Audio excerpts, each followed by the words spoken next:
Hi everyone. I'm Jessica Miller from Boston.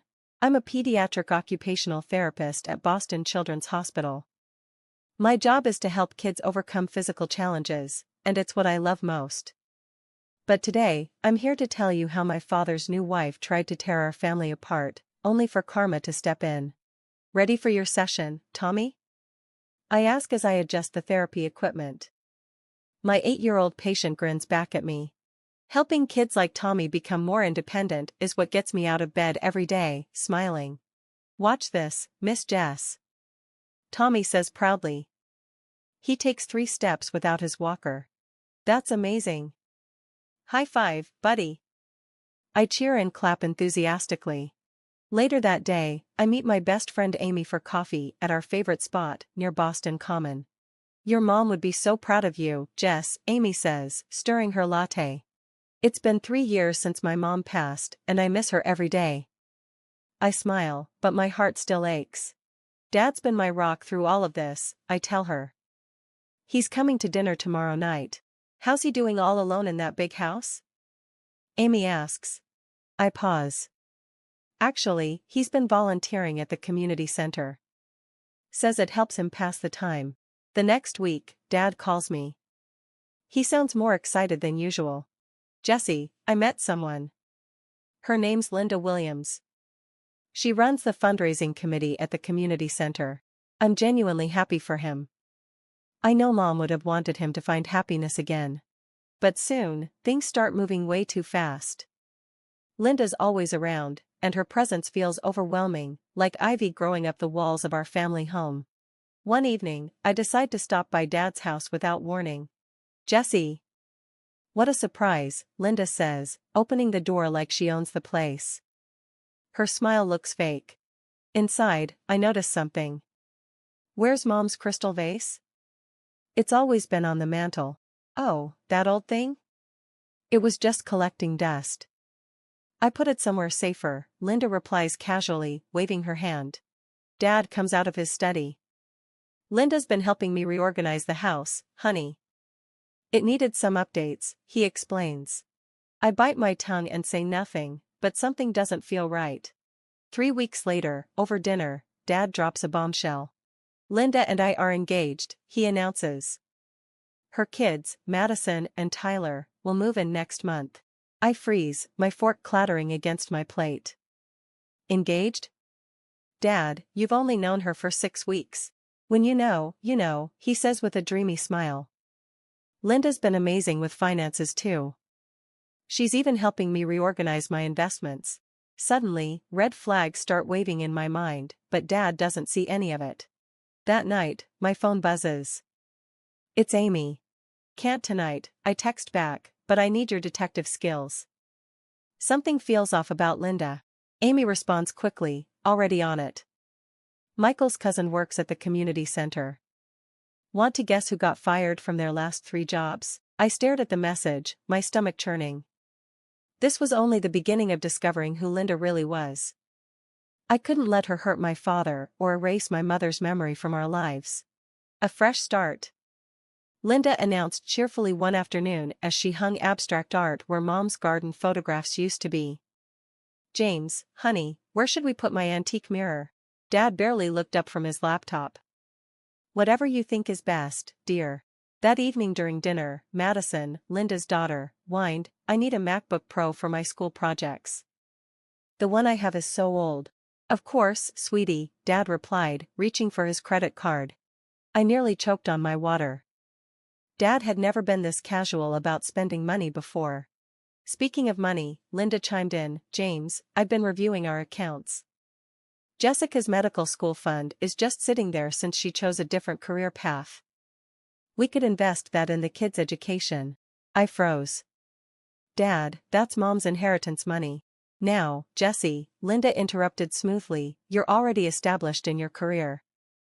Madison and Tyler are just starting out. Dad nodded absently. Linda knows about these things. She's helping secure our family's future. The next week, I tried calling Dad to talk about helping at the annual Children's Hospital fundraiser, a tradition Mom started, and we'd carried on ever since. My calls went straight to voicemail. Later, I saw photos on Linda's social media. Dad was at the fundraiser, posing with her and the kids. Your father thought it best to avoid any awkwardness, Linda texted me. You understand. Then came Thanksgiving. I arrived early, ready to help cook like always. Oh, Jessica, Linda said, acting surprised. Didn't you get my message? We changed dinner to 2 p.m.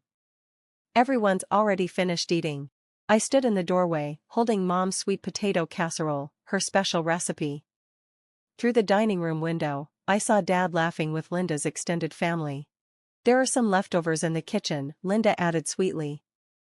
You can eat in your old room and have some quiet time. That night, I couldn't sleep. Something felt wrong. I logged into Dad's email. He'd never changed the password Mom set. What I found made my heart race: investment statements showing large transfers to accounts I didn't recognize. The next day, I showed Amy everything. She's a professional con artist, Amy declared, showing me the results of her research. Look at these court records. 3 different families, same pattern. She marries wealthy older men, isolates them from their children, and drains their accounts. Michael joined us later. My cousin at the community center said she was asking about your father's finances before she even met him. This wasn't random. I started documenting everything: the missing family heirlooms, the suspicious account transfers, and the isolation tactics. But every time I tried showing Dad the evidence, Linda was there, ready to deflect. James, I'm worried about Jessica's obsession with our finances, she said, placing a hand on his arm. My therapist friend says this behavior often stems from unresolved grief. Maybe she needs professional help. Dad turned to me with pity in his eyes. Honey, I know losing your mom was hard, but Linda's family now. What Linda didn't know was that I had 3 things she didn't expect. I'm more stubborn than she thought. I have friends in very useful places. I had just received a very interesting email from her ex-husband's lawyer. Game on, Linda. Game on.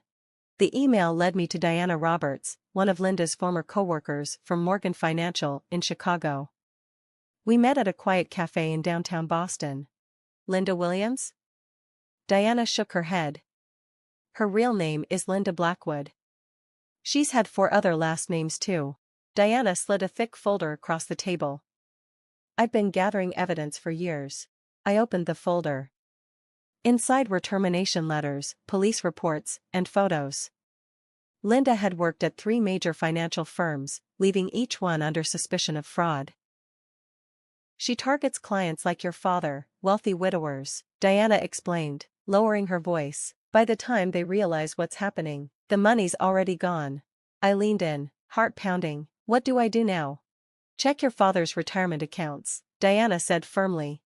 That night, I pulled out Dad's old laptop, which he'd left at my place. My hand shook as I logged in and opened his retirement portfolio. What I saw made my blood run cold: massive transfers to an offshore account, over $2 million gone in just a few months. My phone buzzed. It was Michael.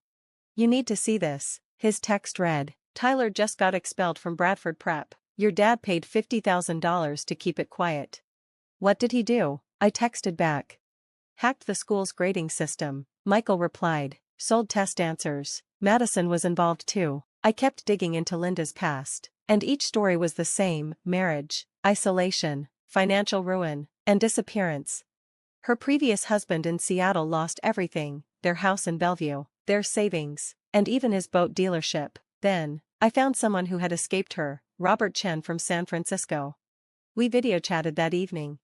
Linda almost destroyed my family, Robert explained. She had all my passwords and transferred money daily. My daughter discovered it, just like you did. But Linda's smart. She makes her victims too embarrassed to press charges.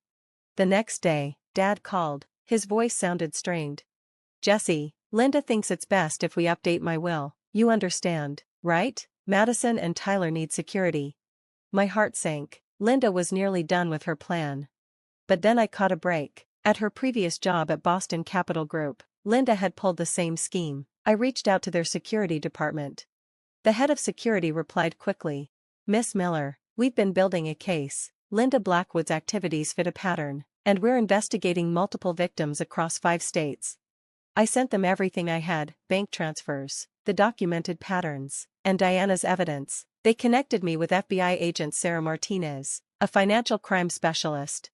You're not alone, Agent Martinez assured me. We've linked her to over $15 million in fraud, but we need more recent evidence. That weekend, I noticed Linda's brand new luxury car. Curious, I checked Dad's office and found the dealership paperwork. It was in his name. I quickly photographed it. As I turned around, Linda appeared in the doorway. Looking for something? Her voice was cold as ice. Just Dad's old fishing photos. Mom loved those trips, I replied calmly. Linda stepped closer. Let me make something clear. Your father signed everything over to me, the house, the accounts, everything. He doesn't need you anymore. Back off, or I'll make sure you never see him again. I met her gaze steadily. You know what's funny, Linda? Con artists get so focused on their schemes, they forget to watch their own backs. Her confident smile faltered slightly. What she didn't know was that while we spoke, Agent Martinez was receiving an anonymous tip about irregularities at Linda's current employer. The tip came from Linda's own assistant, who had been quietly documenting everything. The dominoes were set. It was time to watch them fall. The house of cards collapsed on a Tuesday morning.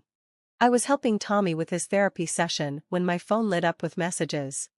Linda's been detained by the FBI at her office, Michael texted. It's happening. Agent Martinez had orchestrated simultaneous raids, one at Linda's workplace and another at our family home. The FBI found solid evidence of a massive financial fraud scheme spanning multiple states. Not only had Linda been stealing from Dad, but she had also embezzled millions from her company's clients. I rushed to Dad's house and found him sitting in his armchair, stunned. He was holding papers Linda had tried to shred, documents showing she'd been transferring our family home into her name. I've been such a fool, Jesse, he whispered, his voice broken. Everything you tried to tell me, I should have listened. The next morning, the Boston Globe headline read, Financial advisor arrested in multi-million-dollar fraud scheme.